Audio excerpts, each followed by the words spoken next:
hello, everybody. Welcome to our monthly Women of Worship uh, meeting. And we are live today from a new location. Today we have our guest panelist, and we're going to have a amazing time.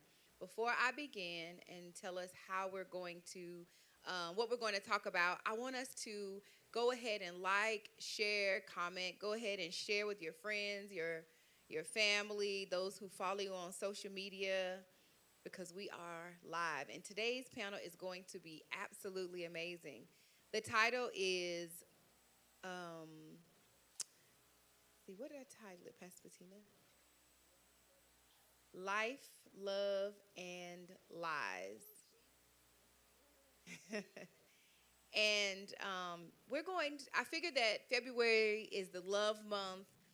And a lot of times we as women, we have a lot of love to give. We have a lot of advice to give. We have a lot of things that we've gone through, life experiences. And what better way for us to have this opportunity to share than with a panel of friends? So today I'm going to go from my left to right. I'll go this way. Dr. Bettina C. Bunton. We have Catherine. We have Iris. And we have Paris. And guess what? They're going to tell y'all about themselves. But before they tell you about themselves, I'm going to tell you about VLCM. We have some things coming up. We have on February 24th, we have our day of consecration and prayer and fasting. We're doing a full fast from 7 a.m. to 7 p.m. And that is this coming, I believe it's Saturday, uh, a day of consecration and prayer, 7 a.m. to 7 p.m. Excuse me. It's a full day of fast. For me, a full day of fasting could just be liquids. A full day of fasting for you may look like no liquids, or you have to seek God and see what a full day of fasting would mean for you. But consecration means that you kind of separate yourself from everything else and really focus on the things of God. Limit your social media, limit your unnecessary outside influences and distractions, and just kind of focus on the word of God, focus on hearing from God, and just consecrate yourself to him. Also, we are evangelism team and our hit team. They're going out on March 2nd because we love Austin, Texas, and we're going to make sure that we have an opportunity to evangelize, and we need all hands on deck. If you are part of VLCM, or if you're just interested in joining us, please meet us on Saturday, March 2nd at 10:30 right here at VLCM, and further instructions will be given. We'll be giving out some handouts and probably some water, and kind of tackle the homeless community and those who we meet along the way. Also, please be reminded that we have Bible study tomorrow in-house and online. Right here, Dr. Bettina will be our teacher for tomorrow, and you want to make sure that you are in the place, or at least online, ready to get a word from the Lord. Okay, without further ado, we'll be here on Sunday, right? Y'all will be here too. If you're in the chat, you'll be here Sunday. Let us know. I'll be there. So that you'll be here on Sunday. We fill up fast. Get here early. Find a good parking, a good seat, and be ready for the word of God. We have Pastor Bettina will be giving us the word. Whew, and I am so excited. I already got a sneak preview of what she will be preaching, and so I'm excited. All right, those are our preliminary announcements, and I'm really excited about today. Like I said, this is our love month, and we wanted to make sure that VLCM weighed in on this month's love topics. And so I'm going to let Pastor Bettina go first to give a little bit about herself and her current status. When it comes to love, I am single, I am unmarried, and I am patient. But I am believing God, whatever He wants to do. But yeah, and focused. Um, I saw when somebody say I'm not desperate or anything like that, but hopeful. Catherine. I have been married 20 years now. Oh, long time, long time. Um, yeah, so I'm just still praying and believing God and interceding. Uh, hallelujah.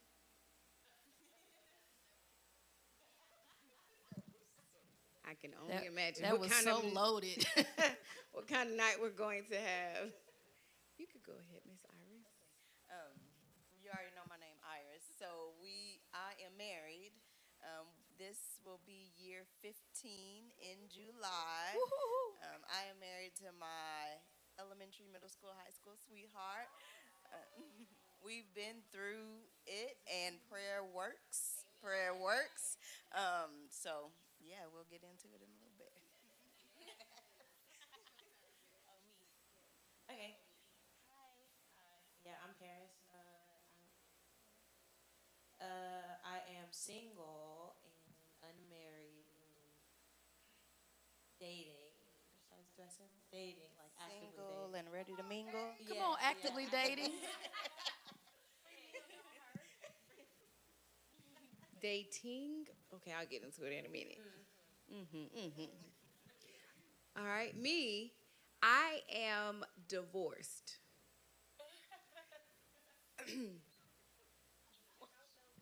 I just needed a moment of silence for the glory that just swept on into the place. Okay. I was married for almost 18 years, and this, the 7th of February, was my 7th year of being divorced. And I have to Completion. say, Completion. mm, it's the day after my birthday. To God be the glory. Just know we're going to have some fun tonight because tonight's panel is full of laughter, surprises. They're going to loosen up in a minute because that's no way you can be but to be loose. We got a person in our audience who does not want to be on our panel, but in true VLCM fashion, you never know what we're going to do. And so we have a person who is going to tell us who she is and her status. The camera will stay on us, but you'll hear her lovely voice and she'll be able to weigh in on today's questions as well. Nicole?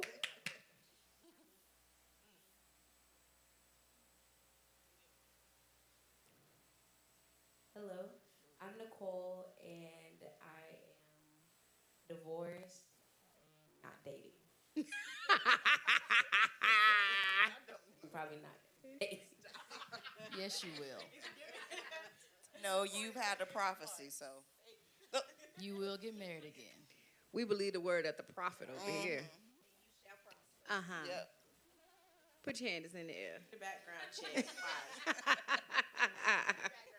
Okay, so if you are in our online audience, which most of y'all are because y'all aren't here, if you have questions today, I want you to put them in the chat. We're going to answer questions. Laugh with us.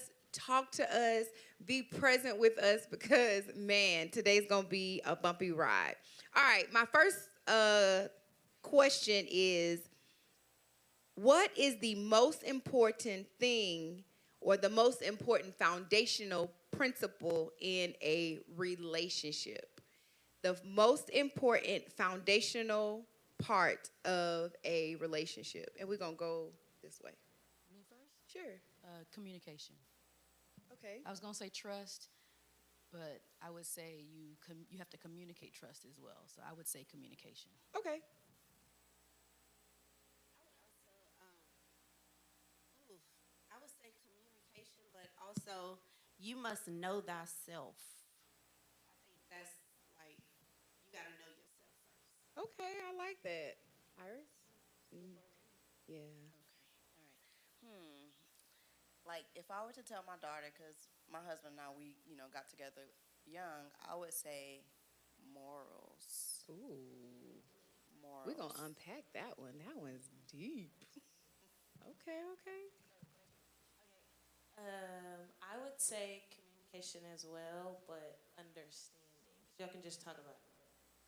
If there's no like understanding on both parts, then it doesn't matter. Okay, understanding.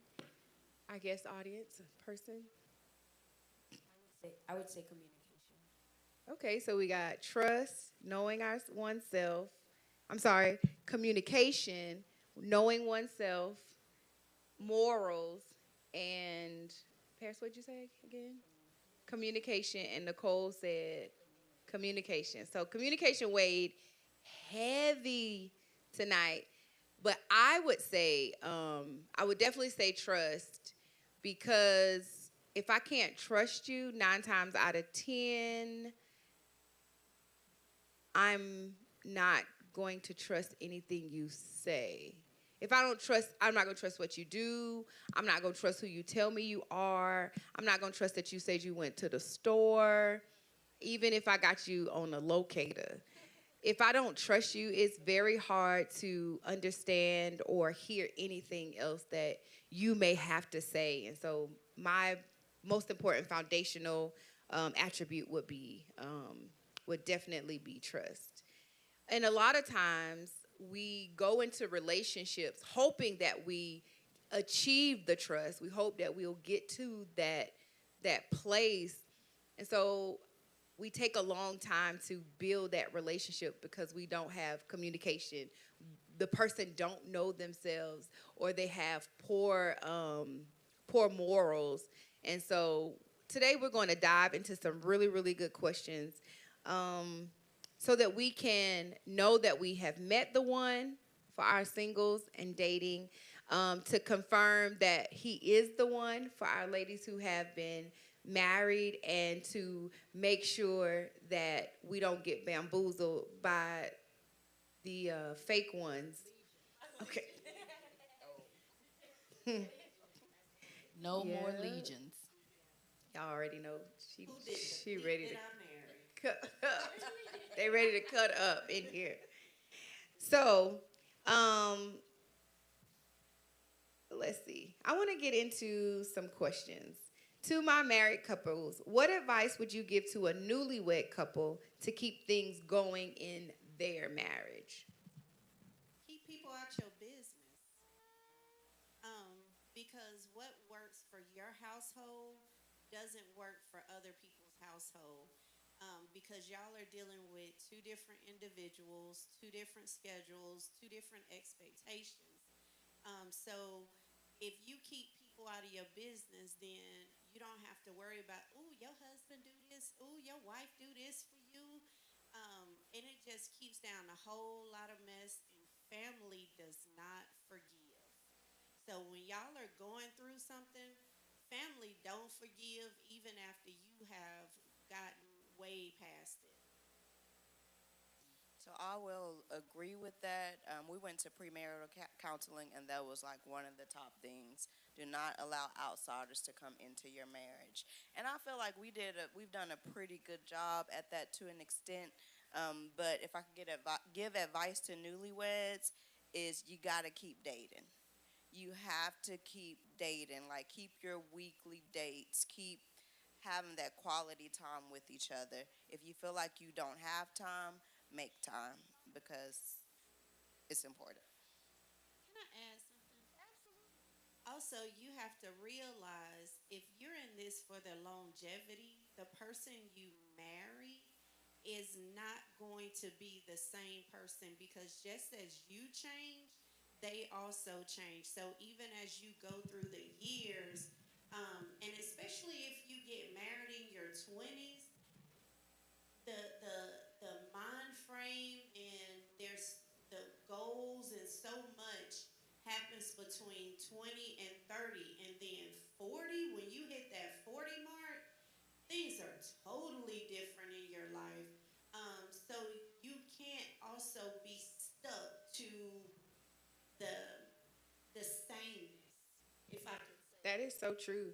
I got married at 19. And I often tell people when they want to marry young, your favorite color may be blue today, but at 25, your favorite color may be green. because you evolve, you grow, you understand things in life more efficiently, more better. And a lot of times when you marry young, if you are not committed to growing with your spouse, one of you guys may divert. You may go one way and the other person may go the other way. And then here you are thinking, or you are catering to a personality that you don't know. And so you lose interest because you still think he the boy from high school, or you think she's still the girl from when y'all met at your first date. And they evolved. And if you don't evolve with your mate, you'll lose them 100%. And then that's how Becky come in, because Becky noticed that he had a haircut.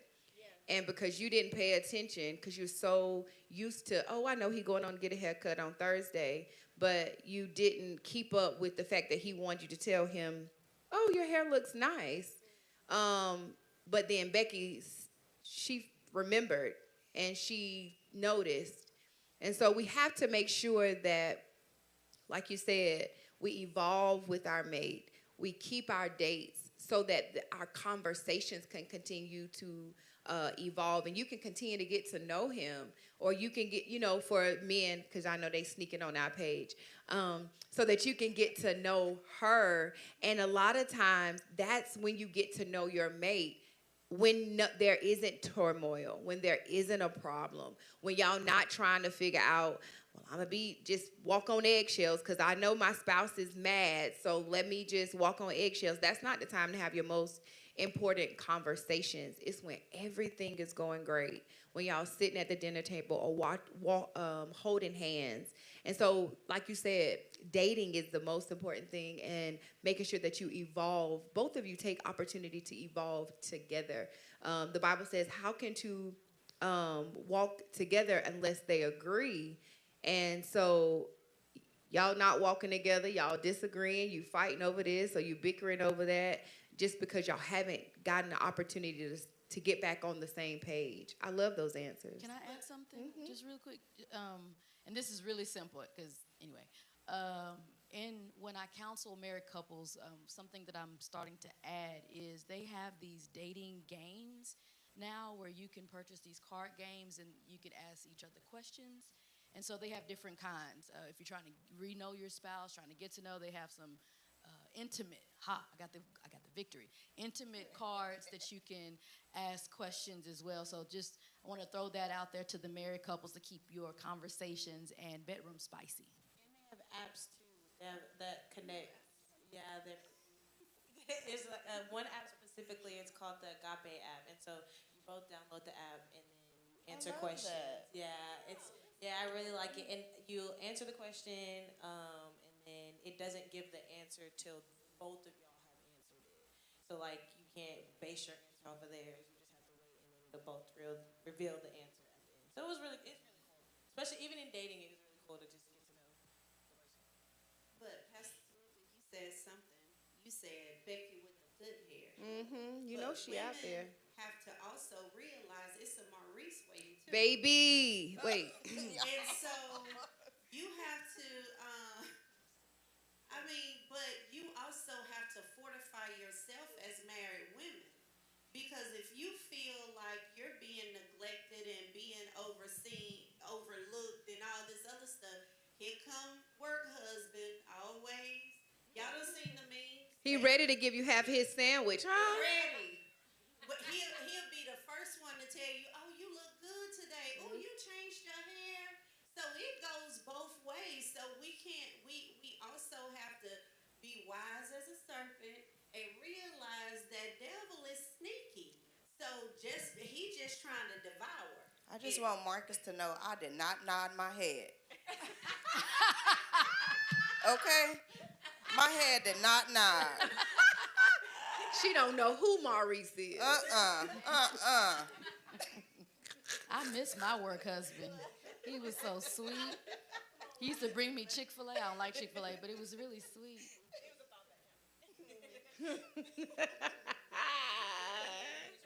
We in trouble today. Ooh, Lord, don't let my iPad die. That was really good. So I'm gonna toss this one to the singles. Y'all ready? Whew. Okay, audience, y'all ready? Cause I'm gonna need y'all online to chime in a little bit, help us. So, why do you think there are so many single women in our community? I know that answer. Pastor Tina looked up the statistic today, and what was the number? 67% of African American women are unmarried. Unmarried. So that means you may have been married at one time, you may have been complicated status one time, you may be engaged and you walked off at the but unmarried, unmarried. And there's 67% of women who are currently That number goes up for women that, black women specifically, that are educated. because I we. won't. I won't say the number because I just don't want to say the number. You think we talk a lot? I know the answer, or I know some of the answer. I'll share in a minute. That's for I'm another a time. tall drink of water. Just if you come over here, got to be able to drink a lot. Okay, Paris, I'm gonna let you talk. Is this gonna work? Okay. I'll speak from a like 20s standpoint.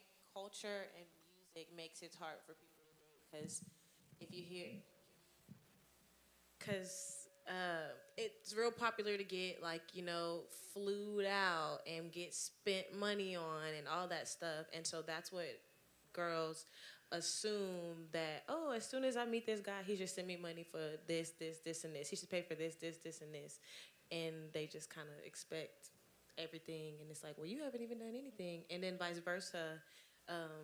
People like to say men are wanting to be treated like the woman, more feminine, and so it's like, well, what do you bring to the table? Well, what are you gonna do for me? So I think it's just the roles is all discombobulated, and then social media, you see this, all these people do all this, and this, so those are your expectations, and sometimes those are unrealistic.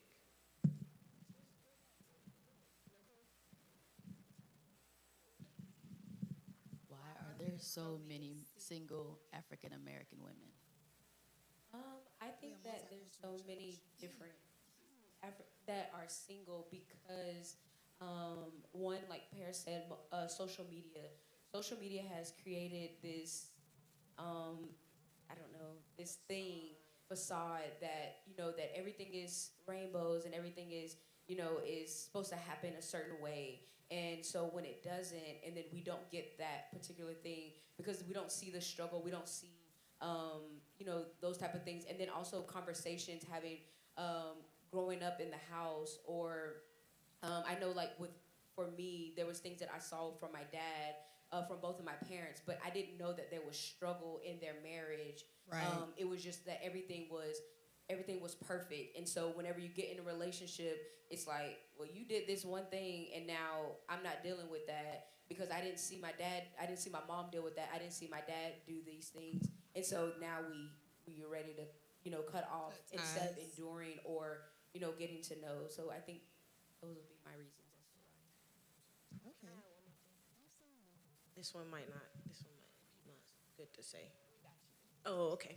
Um, I think because also people aren't making that a requirement, and so like people are getting baby mamaed before they get a ring, and then you get baby mamaed, and then you move in together, and then they do all that, and then I've always been told if you give them everything up front, then they have nothing to work for.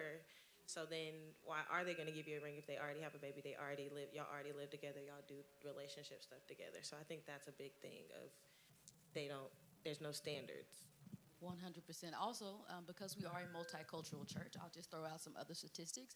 21% of Caucasian women are unmarried. 21%. That mean compared to our 67. For Asian American women, it was higher than us, so that blew my mind. Hispanic women were 48%, and Native American women were like 90%. So we weren't even the top African American women. So I just want to throw that out there. I do believe that a lot of people of color, specifically African American women, are single for several different reasons. One reason I'll throw out there, and I want to just talk about our side. We have unrealistic expectations. Paris definitely talked about it, and so did Nicole. We want a BMW, black man working, but he has to make six figures. We want him to have his own home. We don't want him to live with his mama. We want him to wine and dine us. He got to have his own church. I mean, there's this long, long list, and so we're not really willing to work with someone. And then we require things. As a matter of fact, my daughter and I talked about this today. We require things of men that we don't have Come ourselves. on. We want them to have six figures, but we don't make six figures. We want them to have their own home, but we don't have our own home. We want them to wine and dine us, but we won't wine and dine ourselves. Now, that's not my testimony. I'm just saying that that could be a reason.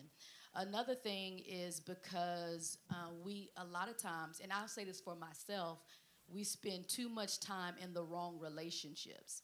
And so, from my personal experience, I would give men that I knew were not potential husbands the extra time for whatever reason, whether they were attractive, they met a lot of my list, but I knew that I was not his one.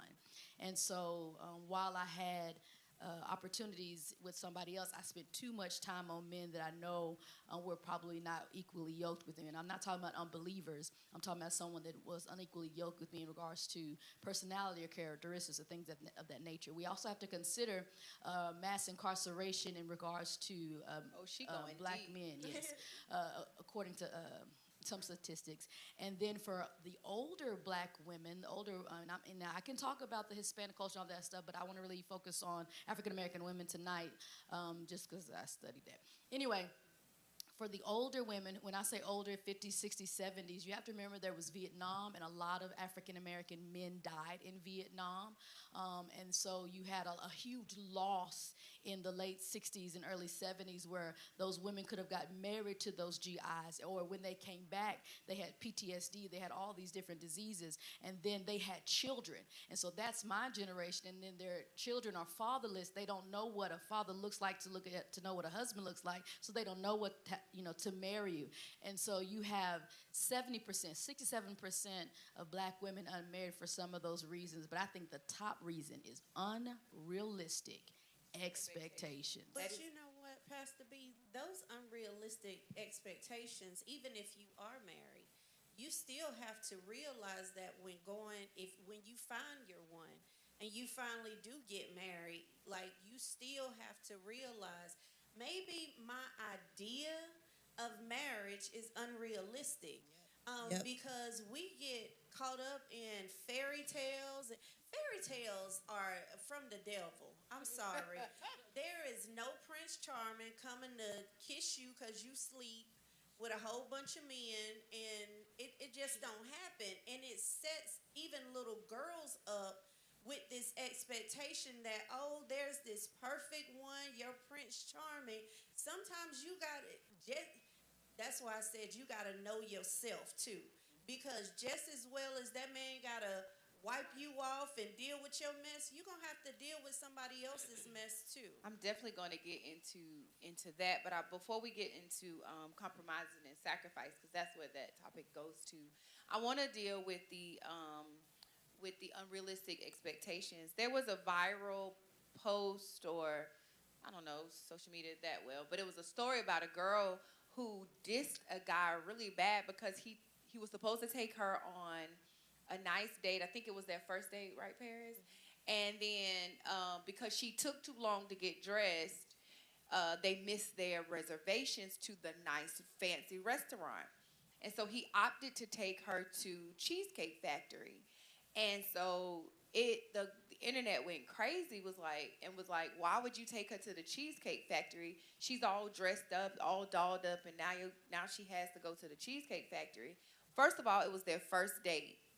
And a lot of times we have expectations of the opposite sex to do something for us that we're not willing to even do for ourselves.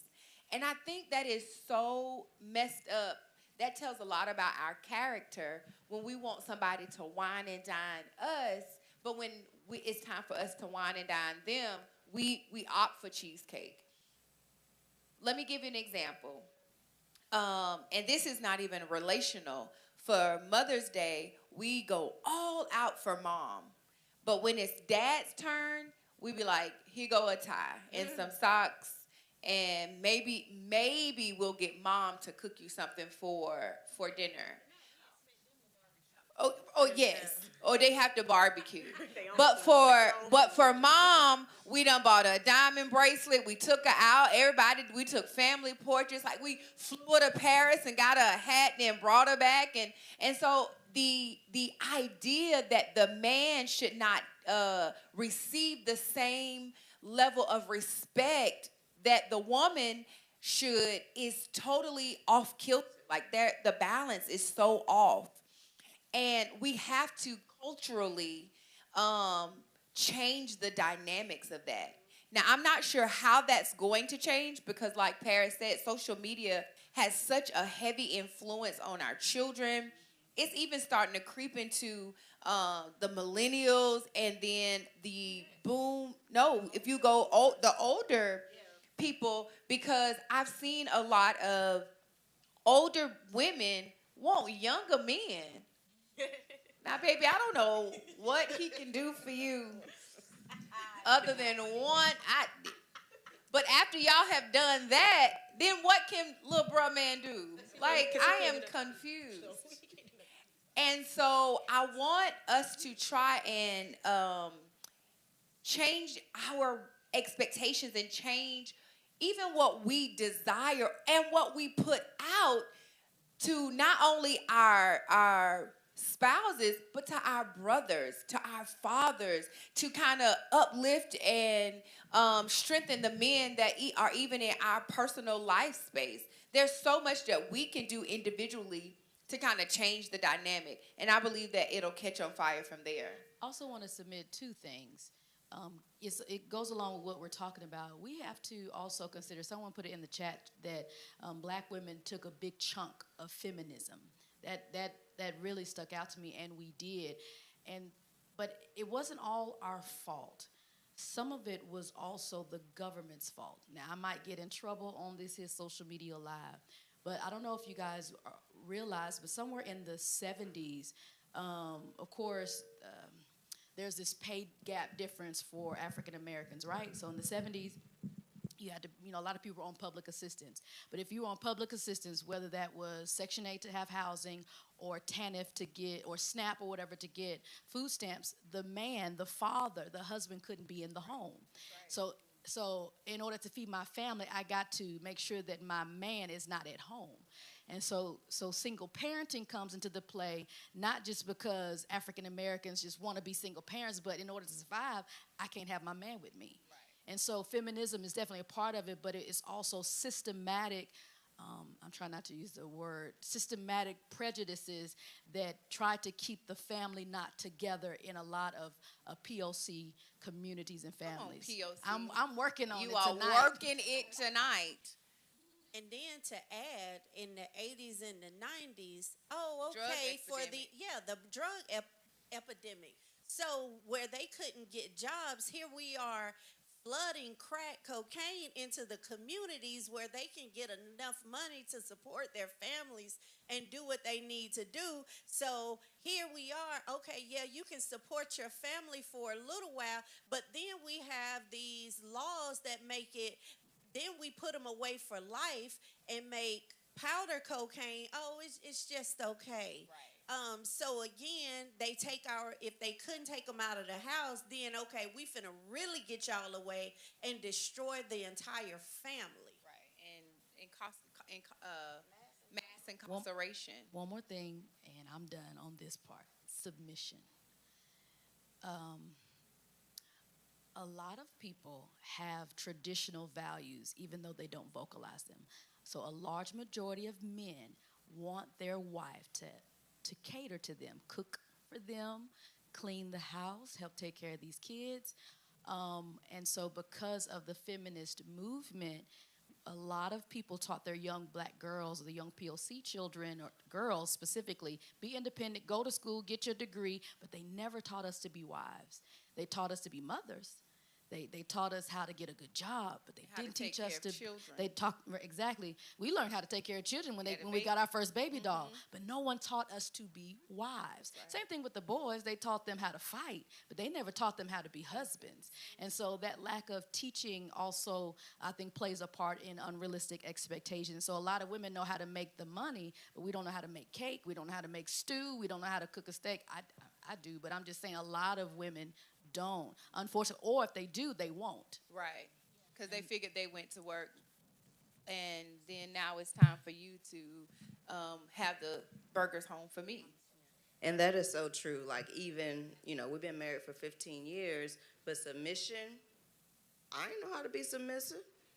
I don't, like, nobody taught me, like, how to, I didn't see that. It was like, make his plate, girl. But other than that, so that has been a learning process for me. My husband, he was joking this morning. He was like, we got too many chiefs in this house. Like, that's an area of growth. So submission is something we have to work on, I believe. And then a lot of times, like I said before, what is the foundation of your relationship is trust. I can't submit to somebody who I can't trust, because where are you leading me to? And I believe that a lot of times we as women do not submit because we don't trust the person who we are trying to follow. And I think people got to realize submission is not domination. Right. It's two different things. Right. And I think when we've heard people talk about submission, it was more in a domineering fashion rather than love. God submits. He says, submit ye to one another. And so he doesn't just say, even though the man is,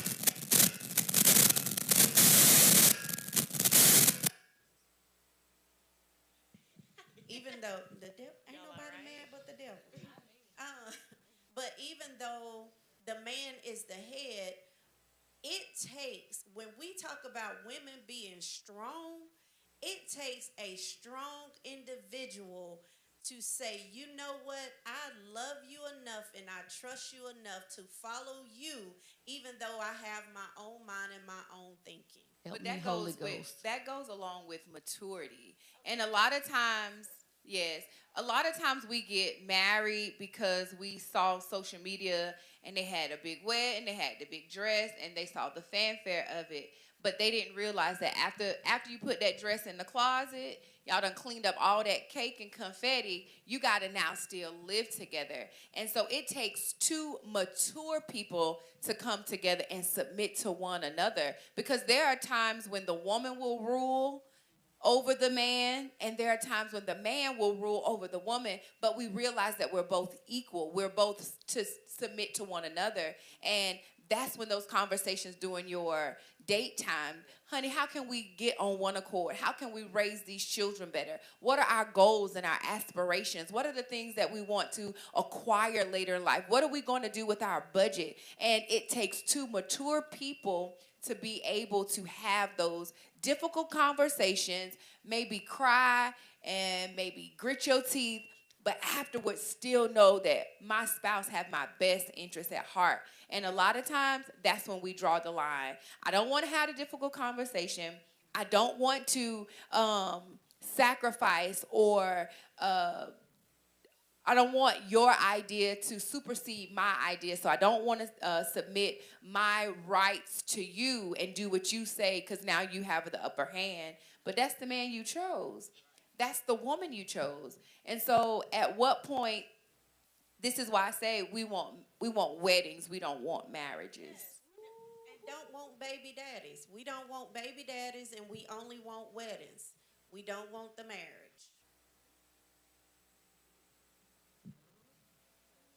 I apologize. I didn't mean to shut down the production. Let me read some of these comments, because y'all are, baby, y'all gave it all to me. I had somebody come on in the sanctuary. She said, wait, I need to be in the house. We're going to give her a mic in just a minute, because I'm loving the commentary. Let's see. Y'all know I can't see? I'm looking at the comments. Somebody want to read the comments All, for me? here's one. All black women aren't Christian either, so that plays a part of the numbers because they don't live a life on Christian biblical teachings. But I don't think that marriage is subjective to Christian people. And so a lot of times when I speak, I sprinkle a little Jesus because I want the non-believer to be able to get understanding as well.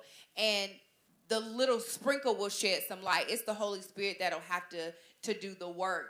And so we have to understand that we don't just work with Christian believers, but we have to be able to speak to everyone. We have to be able to get these principles to everyone because there are other people outside of the kingdom that need to hear these things as well. So I tell you like this, marriage is also a contract. So if you don't fulfill your part of the bargain and they don't fulfill their part of a bargain, it's called a breach. And that contract will be broken. And it comes with restitution. Ooh. Y'all know what she's doing in her everyday life. Come on, attorney. Come on, attorney James. I realize someone says I might lead in finances, but you might be the head chef and you let the Holy Spirit lead the relationship. I like that comment. People always creating walls against people they don't pray about before moving forward. That is so very true. Let's see. Can I comment to that?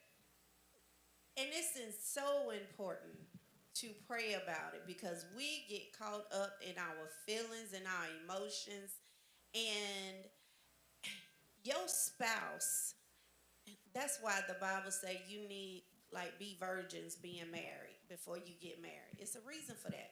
Because your spouse may not be your A+ in every area. Ooh, I have that on my paper. It's on my paper. It just may not be your A+. And so if you're not real with it, like, the devil will have you thinking back to your A+. And so you got to be careful about that. And so you got to pray about those relationships and those relations. Hallelujah. So I like that, and great way to bring that up. Love it's not always love at first sight. You may have to get to know that joker before you fall in love. And your list is cute. Y'all out there with them lists that's 3 pages long. And it's on it's not even on wide rule. It's on skinny collegiate rule. Not even double space. It's like got half a centimeter between the words. It's cute. But a lot of times, things that we have on our list are so good job. Very, very superficial. Say that in the mic, Paris. Oh, I said superficial. Very superficial. And so we miss out on good mates because we seen bruh man who is fine and who we can have a cute baby with and have cute wedding photos with, but your life ain't too cute on the other side of that. And so we put Lil Man, because we're going to just call him Lil Man because he didn't quite fit up to your list. We put him in the friend zone, and y'all keying every day. And you can't even talk to tall, dark, and handsome, but he makes the list. He cute, he fine, and then you paying his bills and coaxing him through his mama wounds. But that's the one we choose. But the one who we can really connect with and the one who love our dirty bath water, we put him in the friend zone and dare him to say anything about it. And I believe that is one of the reasons why a lot of people, I don't know if it's going to make that 67% turn to half. I can't quite say that. But at least 10 to 15% of women definitely put who they should marry in the friend zone and who they should have mentored. That's who they marry. I'll even testify to that. Some years ago, I can't even remember the year, I was talking to 2 different guys. This one guy made my list. He was handsome, bald head, and he was a preacher, and he was well known in the city, and so he was my list, right? But then there was this other guy who was, younger but willing to date a little bit older woman, and he was still in school getting his master's, but this other guy had out this checkoff list. And so I friend zoned the good guy, but I wasted my time with the preacher man because I thought that I should have been with the preacher because I was a preacher. When the other guy, I could tell he probably would have loved me and he probably would have took really good care of my heart, and that other joker didn't want nothing but my goodies, even as a preacher. And so that was one of those things, like when I'm looking back over my life, like I wish I could have done it differently. I wish I could have made a better decision, because ladies, men too, if you're watching, don't waste time on people you know are not good for you or you're not good for them just to not be alone. That's so good. That's good because don't waste time on them. But let's say you may meet 2 years later or 5 years later after they've grown up, so don't waste your time at that point when you know that's not the person for you. But you never know what God has in store. That's really good. A lot of times we spend a lot of time, too much time in the wrong relationships. If you, so two things. I heard someone say, don't look for someone you can live with. Make sure that you live with someone that you cannot live without. And if you find that person that you can't live without, if y'all always on the phone, y'all are in each other's presence, and y'all can talk for hours, and you long to be with this person, and you expect communication from this person, that's usually the person that you can fix and adjust your life and your lifestyle with. But a lot of times we trying to look for the person that I can live with him. He make this kind of money. He drive that kind of car. We look for, like Paris said, superficial things to make us happy. And then also I forgot the other one that I wanted to touch on. When we meet the one, so instead of having your list of your criteria, that 3-page list that y'all have, put, when I meet the one, he will make me feel like this. Ooh, that's good. Not he will look like this or he will have this. Some things that should be on our list, he'll be able to challenge me. I'll desire to be a better person. I want to experience more with this person. I want to fly to Paris with this person. Make sure you decide to be with somebody you can fight in a relationship with. That y'all have things that y'all want to fight for, and that you care about their opinion. You ever been in a relationship with somebody and they could say something sideways, and you be like, okay, I'm gonna eat that. But then if you in a relationship with somebody else, and if they say it, you be like, oh, we finna go toe to toe. That's probably somebody you don't want to be with because you don't appreciate their opinion. Someone, if you love them and they give you an opinion that makes you go, ouch, if you can't take that and process that in your heart and your mind and your soul and become a better person, that's probably not your person if you want to fight after it. And Pastor Tamika, we choose people based on their good. Sometimes you got to realize, is that better or worse? So can I deal with your worst? Because it's your worst. Yeah, if you never change, then I still got to deal with this. So it's good that you got that 6 figures, but what you stingy. You don't like to share that. And what's his name? 21 questions. If you love me, and when I'm driving and I'm in the jail, I don't know that his one. name. See, That was 50 Cent. 50 Cent. So it said, so you got to be able to love somebody in their worst, because we going to be at our worst too. So when we're going through the death of our parents, when we're going through loss, and when we're going through depression or whatever we're going through, will this person also love me when my body changed during pregnancy? Absolutely. You know how your body going to change through the years. Do your ears hang low? Can Do I they wobble to and Can fro? I Can you say tie something? them in a knot? Huh? You tie them in a bow. But you still gotta love me. Lord. Without that mommy makeover. Exactly. Can I say something? I've learned to like character traits to be something that you look out for, and not like he's tall, he's fine, he got abs, but like, oh, he can do not can do this for me, but he makes me feel this way. And I've also seen like a TikTok. She says, if can the things that already annoy you about them be worked through if y'all get married, if they get worse or stay the same. So if they already annoy you, what if they go ten times worse? Can you still deal with that and And be it is married? guaranteed to get worse. It's It's guaranteed. going to Oh, get it's going to worse. get worse. And what you probably imagining is not, it's going to be something different than what you imagining that's going to happen. So I'm just saying. Yes. We were watching the oh, go ahead, Paris. We was watching the 50 Shades of Lies. Y'all know TikTok.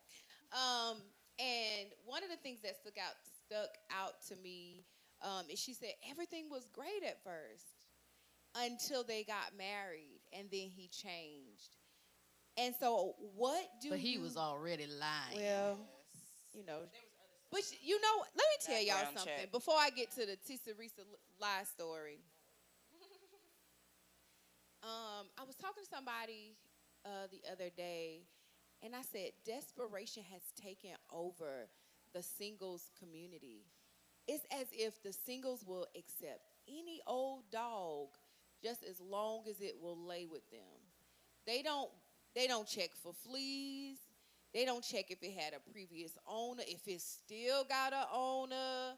They don't check for anything. It's like any old thing will do as long as it's barking their way. And at some point we have to ask God for discernment, ask God to shut all these tingly feelings and pounding sensations down so that you can get to know the character of a person, so that you can get to know the background. Do he love his mama?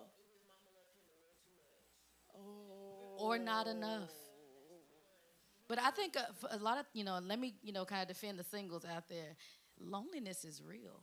When you get to them, 20s, you think you're invincible. Then about that 38 year, and you're not married yet, it can be, you start to rethink life, and you start to think, I just need to take the first thing I can get.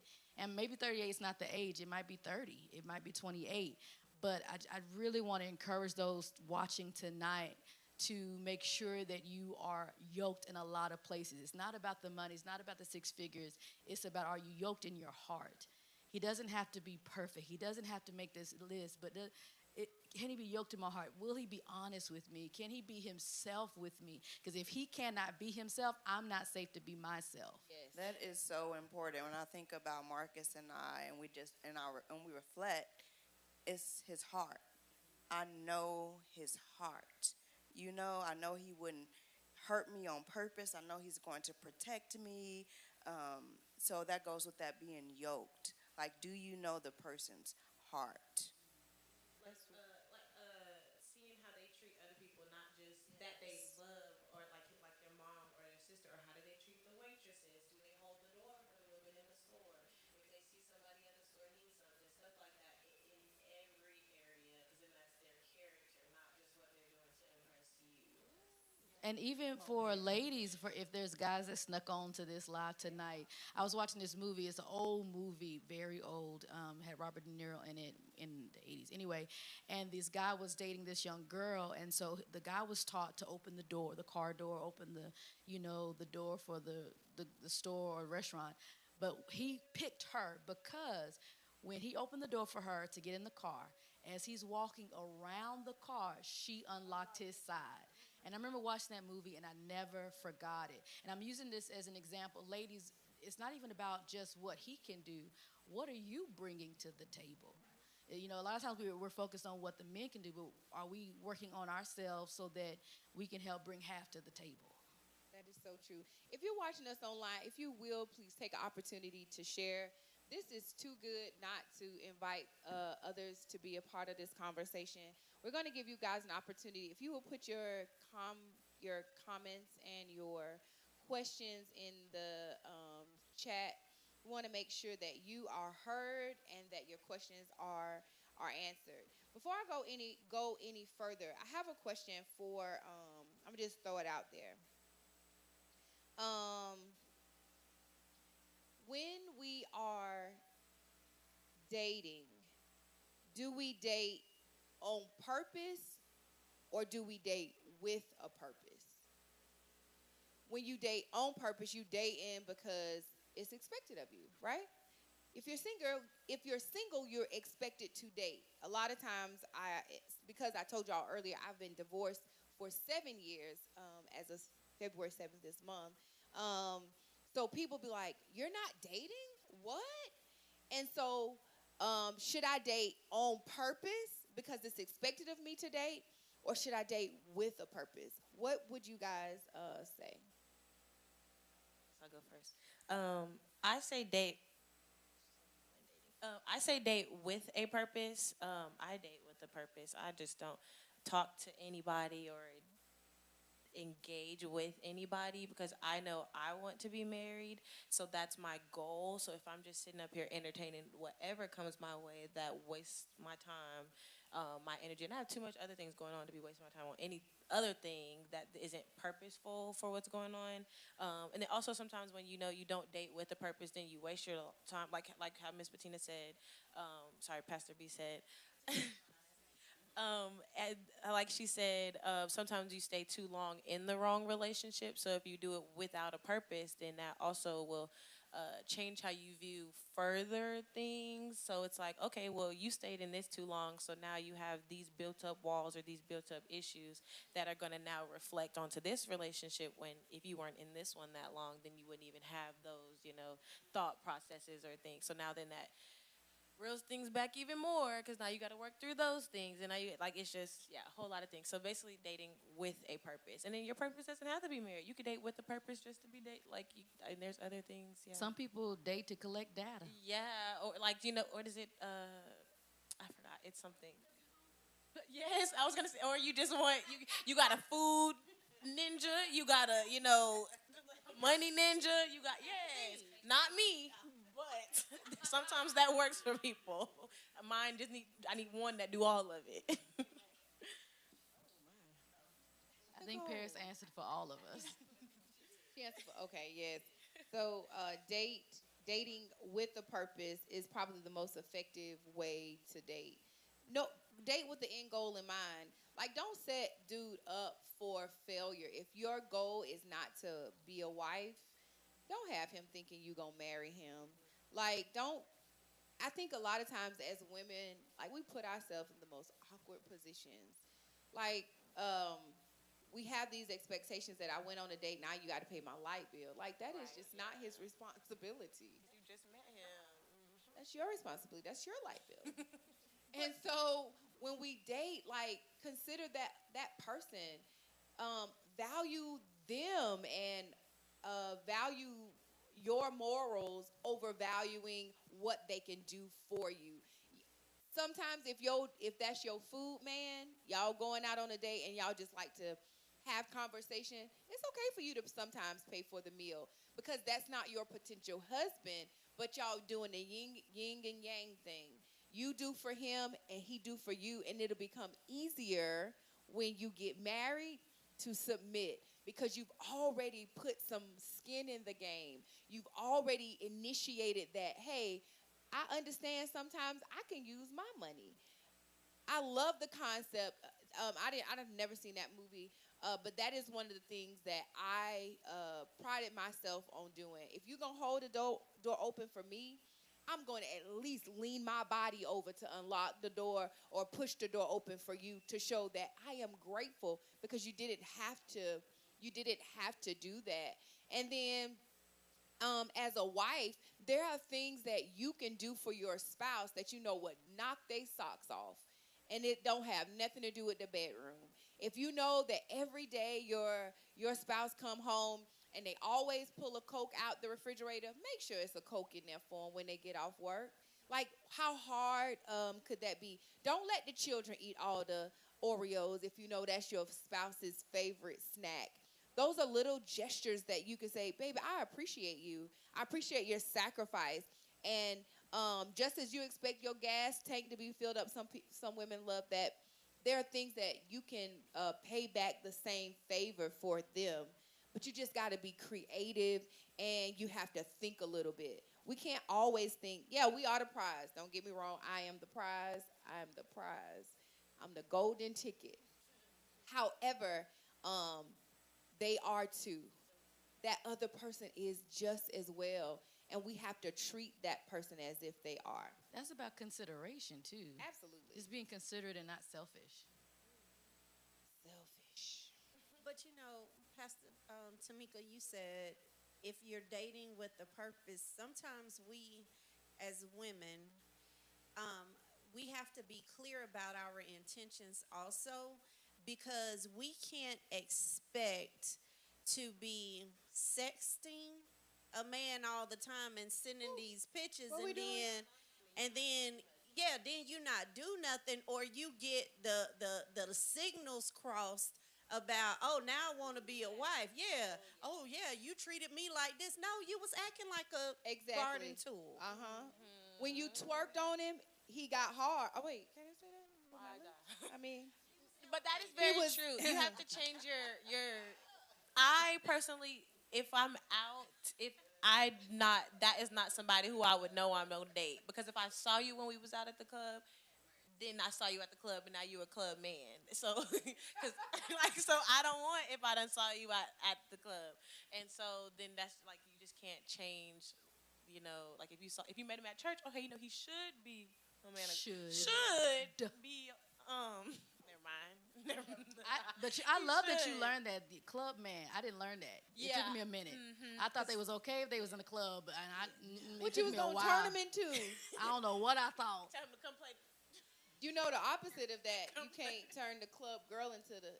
Very true. Yep, But yep. I think I've noticed it's not that like for you can be like men a lot of times if they're out at the club that is their persona but Very women sometimes like you just may want it to go out with your friend and that be the one-off time so like for me personally like I'm not a clubbing girl so like if you met me at one time at the club that doesn't mean that is the girl I am and we always gonna be going out at the club you just see me that one day and you're not gonna see me there again and so that's just how you just can't flip flop. Or like how she said, you can't be doing all this sexting and back and forth and then expect him not to be like, oh, well, you going to come over? You have to set your standards for how they treat you from the beginning or like it starts with how you present yourself to begin with. Absolutely. Jemiah, I passed your mic. Thank you so much for coming into our studio audience. I want you to weigh in on some of the topics that we've have already. You have been amazing in the chat. Like, wow. I want to give you an opportunity to weigh in on some of the things that you've heard us discuss. It's your turn. Well, I was active in the chat because is this working? Do I need to move? Okay. Because I'm very thankful for this, like in this time of my life, just trying to actually intentionally steward my single season.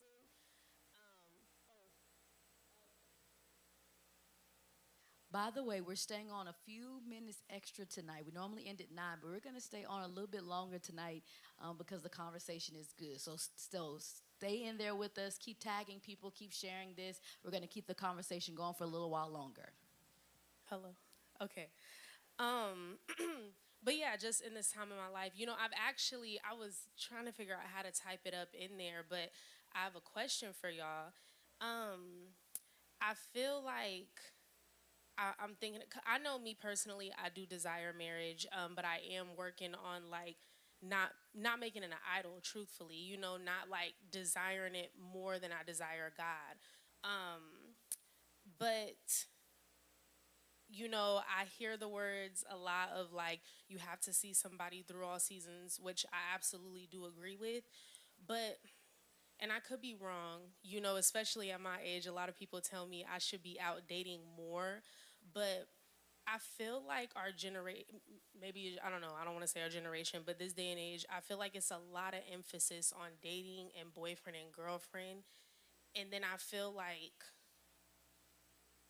I don't know. I feel like it's kind of taken the place of marriage, which one, I think that's why there's so many situationships. And then I also think it doesn't leave room for it to grow. But, even in the first place, just, I don't know, kind of like y'all thoughts on setting boundaries when it comes to that. I just feel like as I'm getting older, I don't mean to knock on boyfriend and girlfriend. I think it's great. I love in all ways, but I don't really value it like I once did. I feel like, it's kind of like you date, you seek God, and I feel like He tells you really before you know it if that person is your person or not. So, like, 2, 3 years, boyfriend, girlfriend, I don't know. Sometimes I kind of feel like that's pushing it, but I would love to hear y'all thoughts. Baby, I'm not gonna hold your hand that long. You got a good year. Who wanna weigh? I want you to weigh You in want me to on weigh in? this. So I have some thoughts on that. The first part is why marriage is not held to a higher standard like it used to for several different reasons. But this is my personal opinion. So in the 80s, on Thursday night at 7 p.m., you had the Cosby Show. For a lot of the 80s. And on the Cosby Show, you had a family. You had a husband, you had a wife, you had their children. Their children got married, and then it went on from there. That's the 80s. You get to the 90s, who replaces their spot? Martin. Martin and Gina never got married to the end. So they're living together, and that's the ideal show. That's the ideal relationship of the 90s. And what happened then? Then we start seeing less marriages. If you look at the statistics, it's the 90s. Now, I'm not putting it all on Martin. I know y'all love Martin. God bless you. I didn't. But I am saying that because there were not visual representations of marriage as much on TV and in music, marriage started to take a back seat to pleasure. And marriage is not about pleasure. It's about, and I hate to say, I'm sorry, married people, this is what I think. If marriage is God's idea of what it looks like Jesus and the church, marriage looks like sacrifice. And we are a people of pleasure. If it hurts, I don't want to do it. If it hurts, it's not God, because God wouldn't hurt me. Well, He died for you. He hurt. And so there are some things that are going to have to hurt so they can get better. And so I think that's part of the reasons why marriage isn't held in such a high estate. Now, I am going to disagree with you on I think God will tell you. I believe God gives you opportunities, and it's up to you, because he will bless you regardless, but it's up to you to make the right decision. Does that make sense? Okay. Yeah, it's two wheels. It's two wheels. She always told me it's yes, it could be whatever you and the person, but that other person also has a will. So you have a will, you may want this. That other person has a will to be like, well, they could or they couldn't. So if you decided, oh well, maybe I'm waiting on God to tell me to get out, but He already told you, and you stayed longer than you were supposed to stay in it, then we can go down that whole rabbit hole. And then also with her saying the view of wait, can y'all hear me? Yes. Um, okay.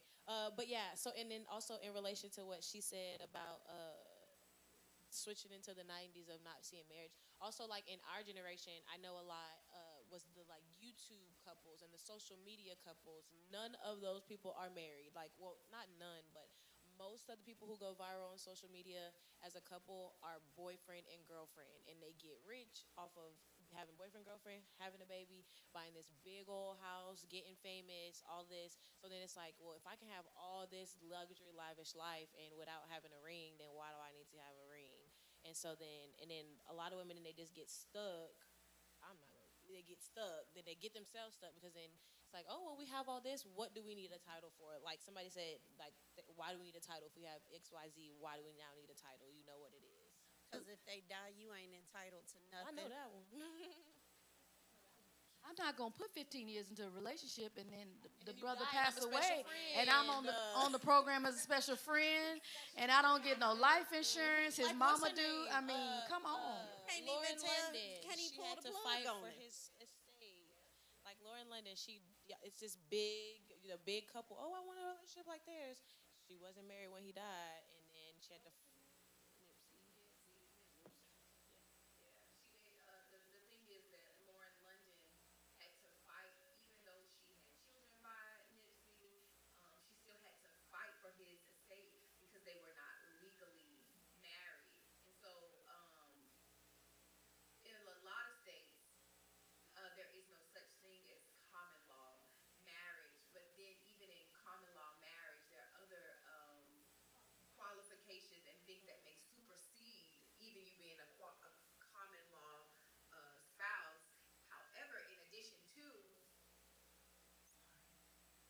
in addition to, there are some other things that take precedence because I won't even go into the genealogy of how the courts deem who really is your next of kin, who's your beneficiary, if your parents are living, if your kids are of a certain age, if you have brothers and sisters. So your special friend may never see special privileges at your demise because you never deemed them as such. If I'm that special, baby, put a ring on it, okay? Nicole? I wanted to just kind of touch on what Jemiah, her question. Um, I think that whenever you're dating, and I think that when we're dating and we're looking for somebody, we kind of overlook some of the red flags that might be out there. And so, like what she said about, sometimes we're like the desire to get married, and so sometimes it's like, well, my desire is to get married, and I overlook some of the flaws. Overlook some of the red flags that are out there, and then also thinking, like, for me personally, in one season of my life, it was like this was it. This was all that I could necessarily get, or so it was more of a settle. And so you have to, be confident and know who you are, what you deserve, and know, like Pastor Tamika said, that you are the golden ticket, and not settle. I also want to add something to that as well. Um, and I meant to say this, and I don't mean to tell my daughter's business. We were just talking earlier. She said that she wants a husband, but what she did was, instead of focusing on the man, she focused on herself. So she said at the beginning of 2023, she sat down in prayer and she said, I want to be married, at least dating by the end of the year. By December, I want at least be dating someone. But she said, in order to get there, I have to be healthy. So, God, if I do my part, can you do your part? That's what her prayer. That's what she told me this morning. I didn't even know. And so she said in 2023, she took time to work on her trauma. She took time to heal. She took time to learn herself. And then by December, she's been dating, or he's been seeking her, whatever she said. And so I like that she said that. And I would encourage singles to not just focus on what you want, but focus on being healthy. Yeah, you have to steward your single season very well. Like, you have to do so whatever you want and you ask for it, and you also have to, because what I require, I also can provide. So if you want him to have this, you can't just be working. You can't say, oh, I want him to work and make this much money, and you only make this much money. And so you just have to be at least or close to close to what he has, because no one's going to be perfect in a relationship, but you have to be working towards that. You can't ask for something that you don't have. And then also, you have to know yourself well enough to know what you're protecting. So, like, if you don't know if you don't know your worth, if you don't know your value, if you don't know what you have and who you are, then you'll also just allow anything. And so being able to set boundaries is also really important. You know what? I think one of the best things about being in that season, when like you said, stewarding it well, you can't steward it well if you're not giving it to God. And I just think that that's the most important thing. And I was thinking about what y'all were saying, because I'm not gonna lie, like, I done made some choices being one of them when it's like, girl, what are you doing? Like, get up. And so I love when Pastor B was like, it's hard being lonely sometimes, or it's hard, like, sitting by yourself, or you think you're by yourself because you really have God, but sitting by yourself and having to face a lot of different things. And I just think it's so beautiful when God will really truly show you your worth, because you will be sitting there, and because, like, Pastor B said, fulfilling your pleasures, you think that laying next to this man is enough because you've never experienced that. But when you actually give it to God, He has so much more for you, but you would never know. You know what I'm saying? Because you only know your own worth. You've never taken it and put it in His hands. That also goes into us being whole before we can get into a relationship. We want someone to take our fragments and to make it whole when we join ourselves to them. But that's just going to make more of a mess. Because if I can't deal with my demons on my own, then I just take all my demons and connect them with their demons or have the expectation that my anxiety, my depression, my lack of time management, my inability to budget properly. I think now I've put all that onto this person to now make disappear or make better, and that is so what's the word? That's selfish. It's not wise. And so we want to get into relationships, but we're immature. And so it's not even about being girlfriend and boyfriend. It's about being one, unequally yoked. It's about being broken, still unhealed. I'll say that, but still, because a lot of times loneliness is akin to a person being unhealed, and there's no way around it. And so when we say, "Oh, I'm lonely. I wish I had somebody," no, what's the root of that? You have some other root issue that you have not dealt with, and you're looking for the companionship of somebody else to then take that on, and then trying to start a relationship with that. Trust me, that is a recipe for disaster. It's a recipe to be down at divorce court. And people, so to become one, for two people to become one, you essentially give up half of yourself. So if you only a half and you give up a half, you have nothing left. So if you're not whole, you can give up a half. So you have to understand what you're really getting into, because it's about that sacrifice, and it's about that communication and that compromise. I wanted to answer. Okay, so do you need a marriage certificate if you can include all that in a will or a power of attorney situation? Okay, so have charge you for this one. Um, send you an invoice.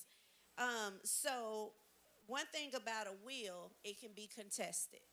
And so, if you are not the legal guardian, if you are not the next of kin, whoever is the next of kin can take you to court and make you go through probate for them to contest that will.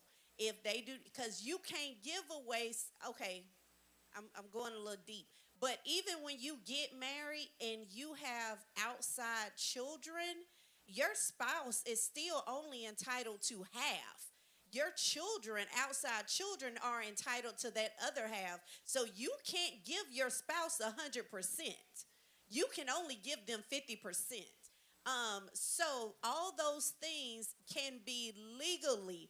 The only thing you can't take to court and demolish is that marriage certificate, because even if you're married and somebody names you in the will and you guys are separated years or whatever, and he says, "Oh, I leave it to my wife," or she says, "I leave it to my husband," whatever, you're still entitled to that. It does not matter how long you guys have been separated. I was gonna say that I have a coworker.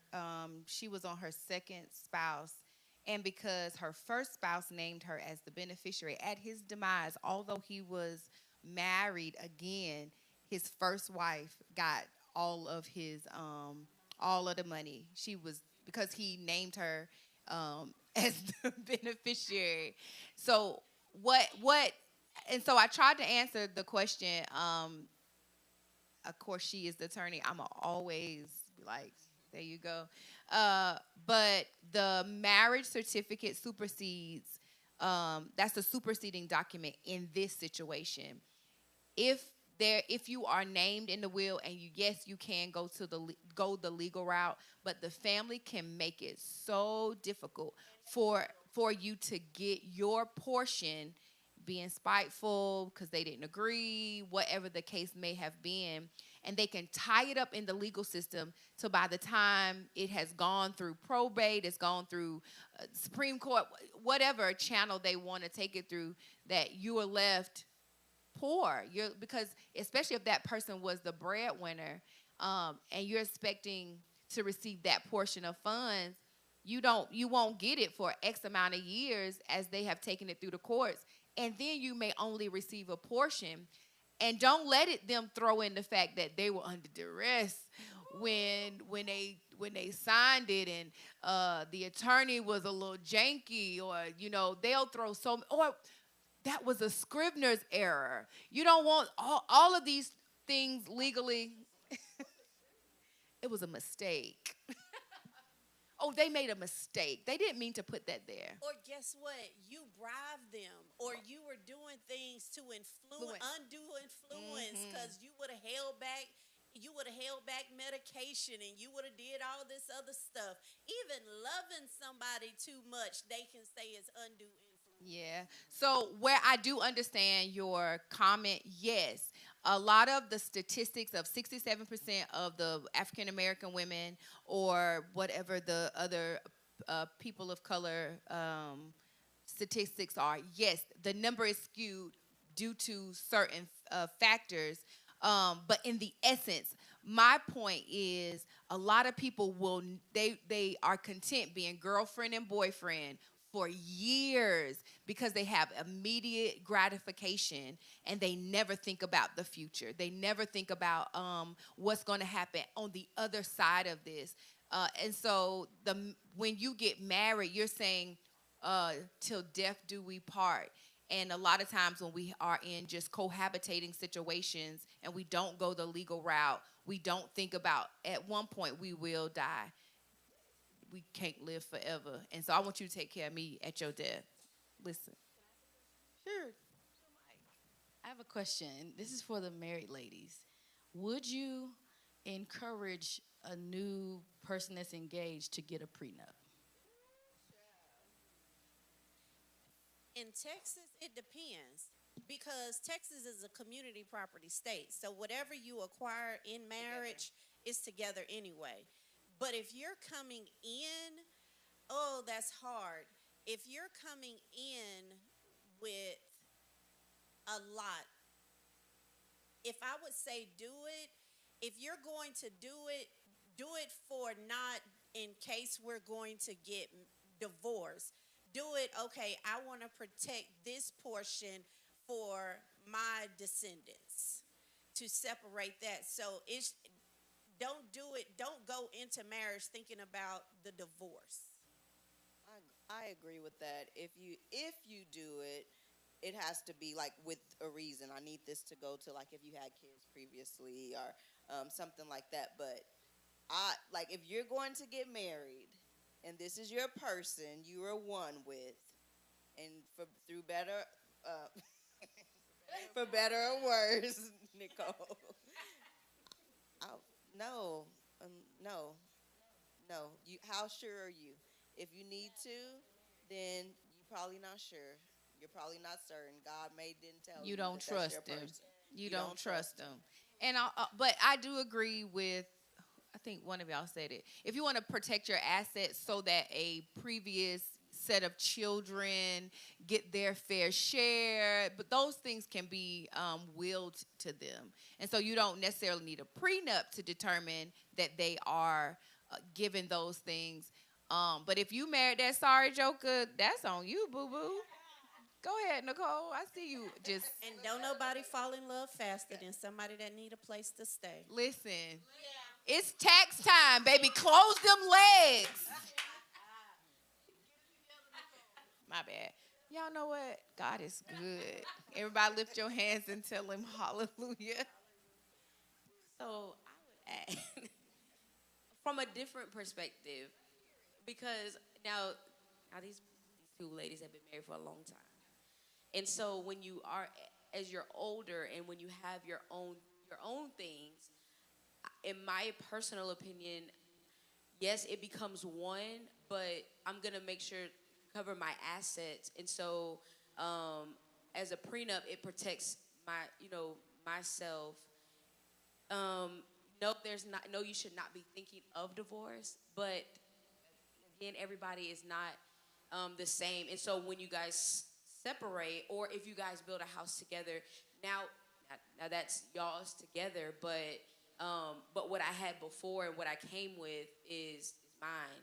And when I leave, it's mine. Where you going? You got married. Where are you going? Where are you going? But legally, it stays yours. Yes. Legally, it stays yours unless you start to what? Y'all gonna have to pay me. unless you start to commingle, meaning you if you had a house in Switzerland and now every year y'all go as a family to Switzerland, now you've commingled that asset that once was just yours. You've now invited him into what was yours. Or you took the marital money and paid for the for the taxes. taxes or did something for that other thing. Well, so in my marriage, we were looking for a house, and I was told that at the time we were looking for this house, but that when the transition was happening, that the house was theirs as well because we were married. That is And correct. so the next house that I was looking for by myself was also be considered his if we were still because we were still legally married. And so again, I'm gonna go back to what I said earlier about the prenup. We're gonna sign something to cover my assets because you're not gonna take everything that I worked hard for before. But that means so then that goes back to what is the most foundational reason of a relationship, and it's trust. And because I am divorced, and I've been divorced for 7 years, and when I gave my praise break, to enter into something and not be sure that you're going to remain there for the rest of your life means that you have apprehensions and you're not ready. And that would be my advice to anyone, because I don't want to allow my love to be predicated on things. I don't want to now create an atmosphere of contention on things and material things and money. But in addition to that, it also means that bruh man didn't bring enough to the table to suffice your desire. Because if the shoe was on the other foot and he said, well, I want a prenup before I marry you, as a female, we would get up in arms. We're not going to say, oh, yeah, Billy, you're right. Go ahead. Go ahead and let me sign that prenup. And so we have to think about things in equality. We think what's good for us is good for us, but when it turns the other way, it's not good for them. And I think it's whatever worked for your marriage as I reflect. If your husband or wife is okay with signing a prenup and that works for them, y'all discuss it, that works for them, then you sign it and move forward. Your husband online, I seen him. And then you can put in contentions. If that man got a bunch of money, okay, if I'm married to you 10 years, this prenup is void. Right. You can put contentions in it. Yeah, absolutely. And a lot of times people don't say that kind of stuff. Go ahead, Jemiah. I just have a question. I'm not trying to be funny either. I really don't know. Does the Bible say anything about a prenup, or is it just one of those big mysteries? But okay. So let me say this. God gives us the ability to have wisdom. God also don't tell me how big my house can be. But if I want it to be 10,000 square feet, he gives me the right to choose how big I want it. And so sometimes we have to not be so spiritual when we are thinking of things, because we will over spiritualize a matter and miss out. Like the ship be gone and be like, dang, I was trying to find it in the Bible. And it's all the way down the port, okay? And so when we pray, these are two things that we need to ask God for on a daily basis. And this is what I believe in my regular life. Ask God for wisdom and discernment. With wisdom and discernment, you will never go wrong, along with faith and love and all of the fruit of the Spirit. That's not what I'm saying. Wisdom and discernment will get us a long way in our relationships. It'll help us to choose the right person. It'll help us to fall in love at the right time. It'll help us to make decisions with people that we're unsure about. Is this my spouse and there's some things that he need to tweak? Or is this not my spouse because he ain't going to ever tweak them? You know what I mean?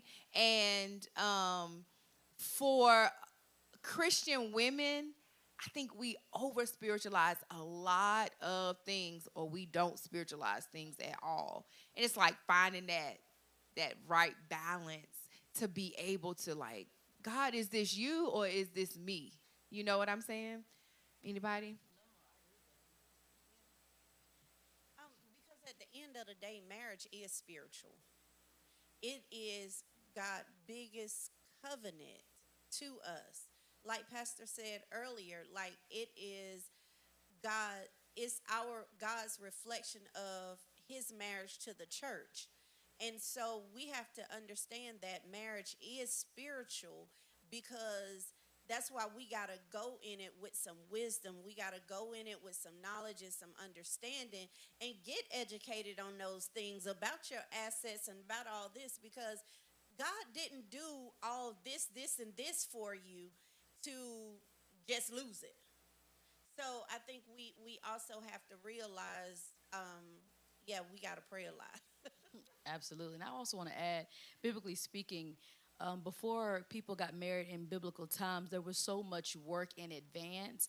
The prenup was not necessary because both parents got together and they would somewhat betroth them. And so the betrothal was a year. And then before that, it was getting to know them for years. Like the families knew each other. And so I think a lot of my friends actually that are married is because somebody knew somebody. And I wish that we had better community in that particular instance. And so that's something that I'm definitely praying on. But as far as prenups, it's not in the Bible. Like they said, the God that I serve gives us wisdom and the knowledge to move accordingly to what's best for us. And when I say us, myself and my future spouse or whatnot. We're almost at time, and I know Catherine has something to say, but I want to ask: is there one last burning question that we all can answer? If someone in the chat has one last burning question, because we about to close out, because I know a lot of y'all got to get to bed and work tomorrow. Amen.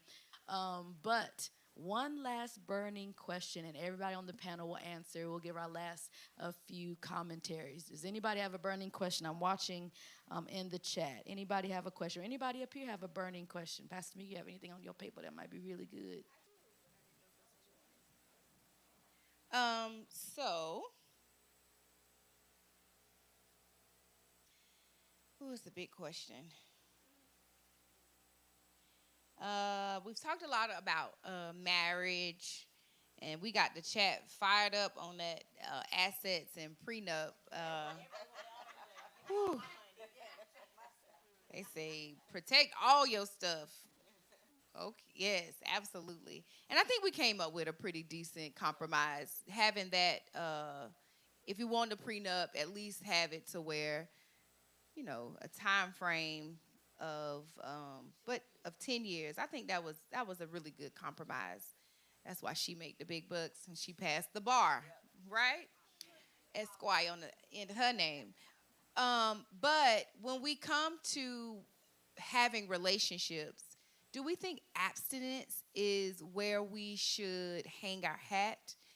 Don't over spiritualize it, or do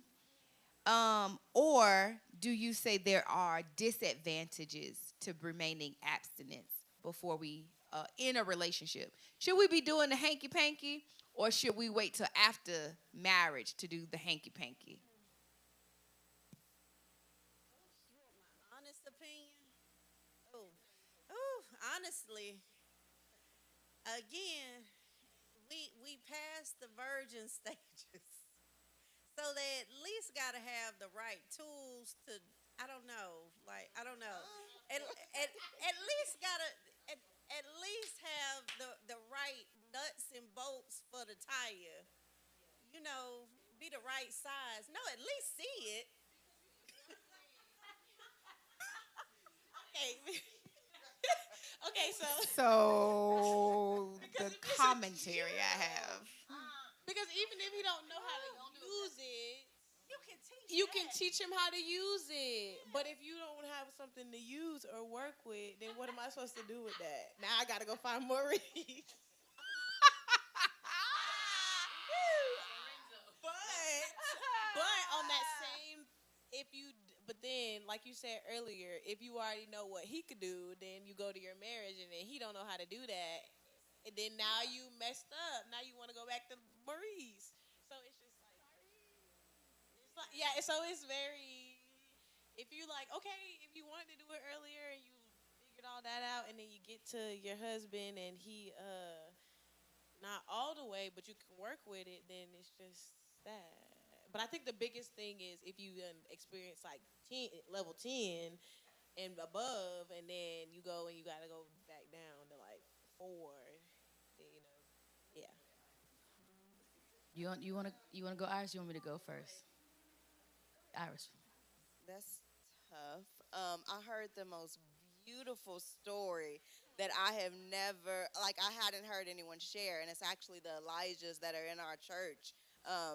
They shared that b- basically Antoinette made him wait, and he hadn't ever had anybody that made him wait, and so that really intrigued him. I hope I ain't sharing too much, y'all. Okay, okay. No, no, she commented. She's on there. Okay, but I was like, more people need to hear that story because she kept her standards and she had her standards. We can And have them next time. We can have them next time. We have the Elijahs next time. yeah, she kept her standards, and that is what really, that was one of the things that kept him coming back. Like, so if you can keep your standards and abstain because he was the right one, and and they're married and have two beautiful children. Thank you, Antoinette. I'm sorry if I so yeah, and then if you can't, I just, like, realistically protect yourself. Okay. I would have to say, so two things. Someone is asking, what is our current dating status for the single women on the platform? I know we did answer. We asked.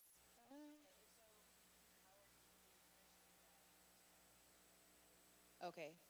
So I just wanted to put that out there before we. I was so before I got married, I was a virgin, and I kept myself so I didn't have anything to compare my husband to. And I believe that was beneficial for me.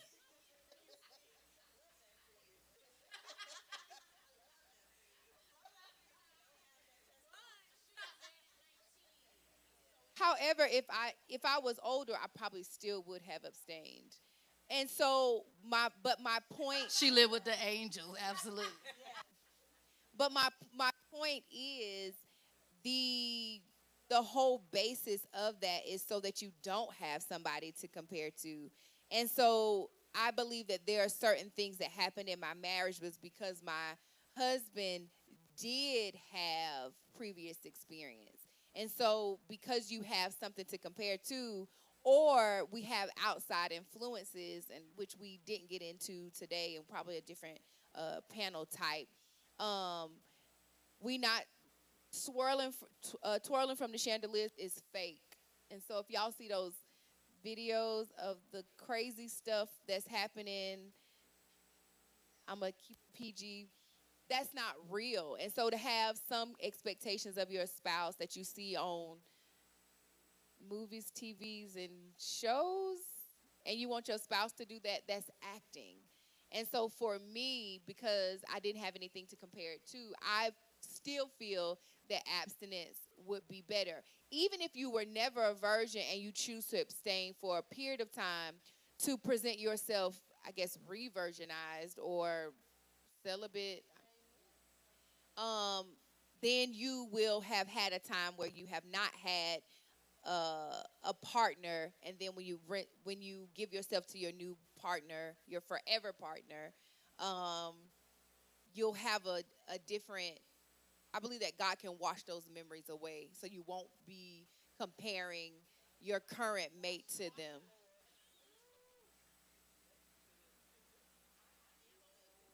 You did answer. Depends. It depends. So, do you want to go, Nicole? And I'll go last. So I would say, so when I was dating, got married, we did. we waited. Um, but I think that it was more important to get to know who that person was.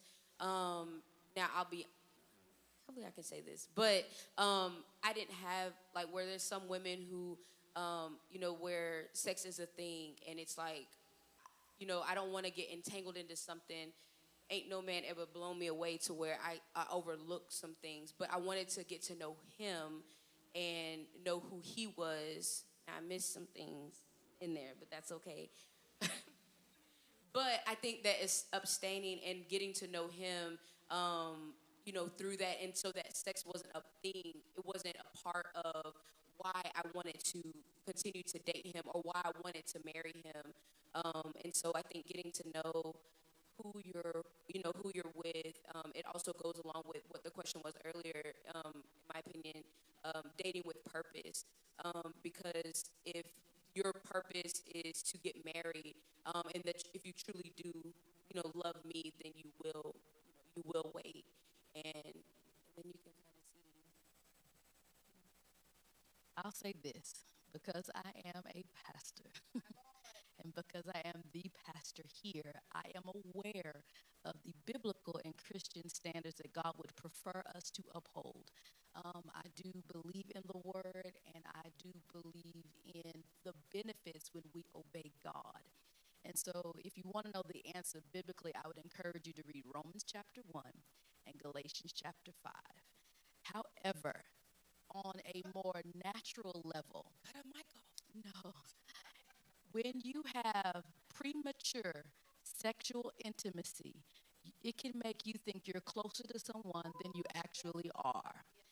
And so I would encourage you to wait if you can so that you don't miss red flags, green flags, yellow flags, because you could miss some things about that person because you may think they love you because of how well they're treating you in the bedroom or vice versa. And so there are benefits to obeying God and to waiting and dating with a purpose. I hope I helped. And then also, I do believe someone said, I want to touch the package. What'd you say? I want to look at it. But but if you are a G, you can teach him how to make $1 out of 15 cents.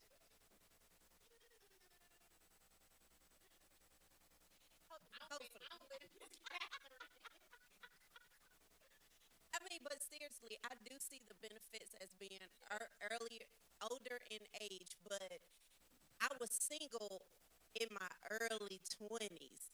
So I didn't, no, I already had 2 kids by then, so I wasn't no virgin no more. But I was celibate for a period of time before even meeting my husband. And so celibacy also keeps your mind clear. Don't it? And it does. And it keeps that mess away because you actually figure out the real intention behind this person because jokers are slick. What is a show on TV and they have to get to know each other without seeing each other? Love is blind. And I absolutely love that show. When I was growing up, I was like, what if we just were able to get to know our spouses without ever seeing them because we put so much pressure on the superficial, what they look like, what we look like together, that I said earlier, we sometimes miss out on the best thing because they got freckles or because we wanted them with a bald head and they got a shag. And so And seriously speaking, if we marry this person based on their performance, and God forbid something happens and they are no longer able to perform, then do you just get rid of the person? right. Right. Do you not love my heart? I put gas in your car. Did that not account for something? Because as women get older, our body changes, and as men get older, their body changes. And so I believe we should get married because of who they are in here, not because of how they make us feel physically. That I believe we can work on, but what do I know? This comment section is quiet. This is not, they don't want to talk about this.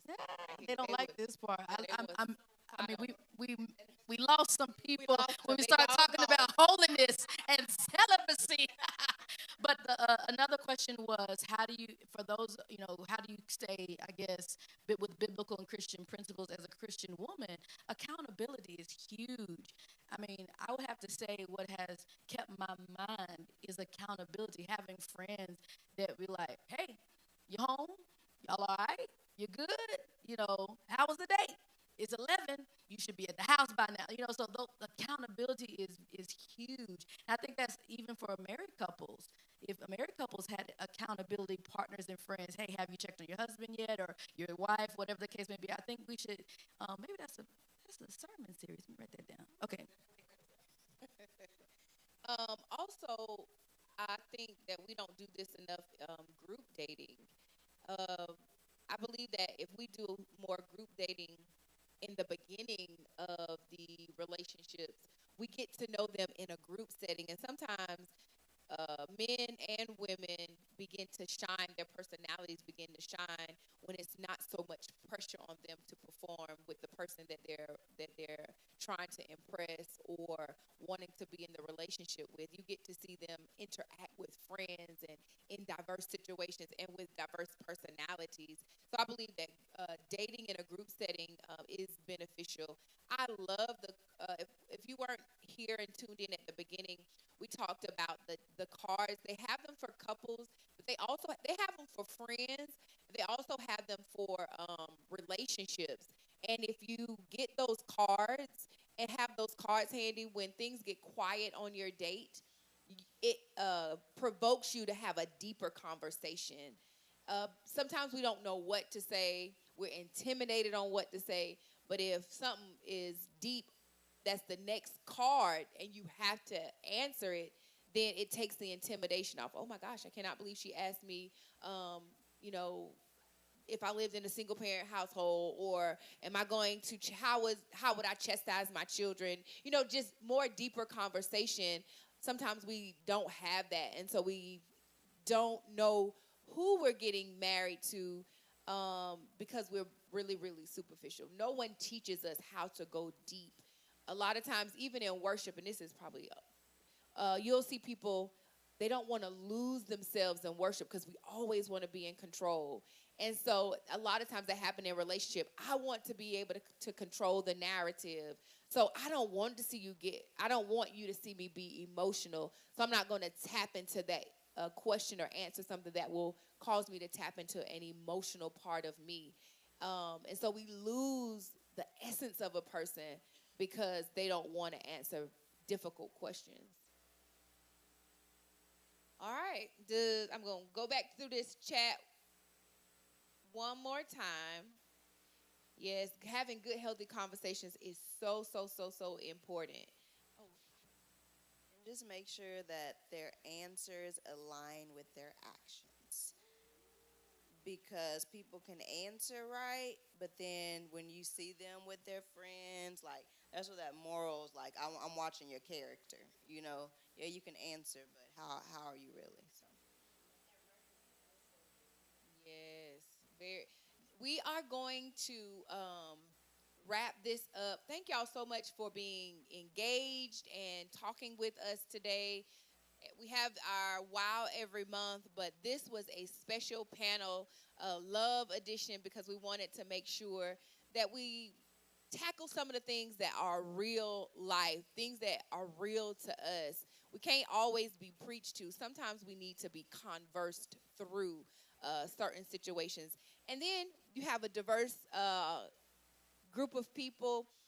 If you go to VLCM, you can pull any of these young ladies, except Pastor Bettina, aside. You just send an email, info@VLCM, if you want a meeting with her to ask further questions, things that they've said that may intrigue you, or things that you want to challenge them on why they feel that particular way. A healthy conversation is always good. I don't think any of us would be opposed to that. I hope you receive what we said in love. So I'm going to ask you if you would all take an opportunity. Don't log off too quick. Too quick. If you would sow into this moment, moments like this take energy. These lights on, we got the air on so we wouldn't burn up. Our media team is here, and we're all here. And so we want you to sow into this. VLCM is empowered through giving. And as you continue to give and to sow into VLCM, we can have more outreach. We can touch more lives. We can keep the doors open so that lives are changed and altered through the preached word, through demonstration by the Holy Spirit.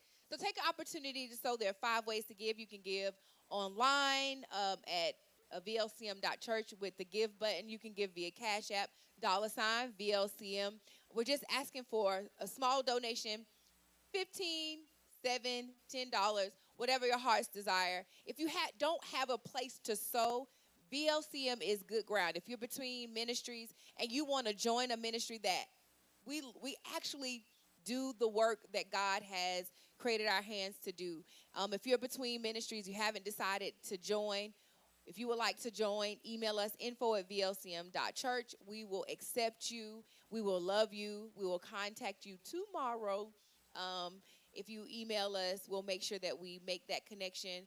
Also, if you don't have a place to sow currently because you don't have a church home, we will definitely take and deposit and pray over your tithe and offering that you give. So take opportunity to give tonight. We love each and every one of you. I'm going to allow Pastor Bettina to close us out. Throw me on the spot. So I guess I'll close with this. For the singles out there, I am praying and believing God with you. If you want to get married, I am praying and believing God with you. I want to encourage you, if you're a single woman, you would like to get married, work on yourself, work on your relationship with God. And I believe as you work on you and as you serve God, God will give you the desires of your heart, if that is in the plan for your life. I'm believing that with you. But for the married couples, we believe in healthy marriages here at VLCM. We really are here for you. We are really rooting for you. But I want to encourage you by the end of the week that you go out on a date. Make sure if you have young children, ask for a favor from a family member or a friend, and then you hang from the chandelier on that night. Have a good night. God bless you. I see you at Bible study tomorrow.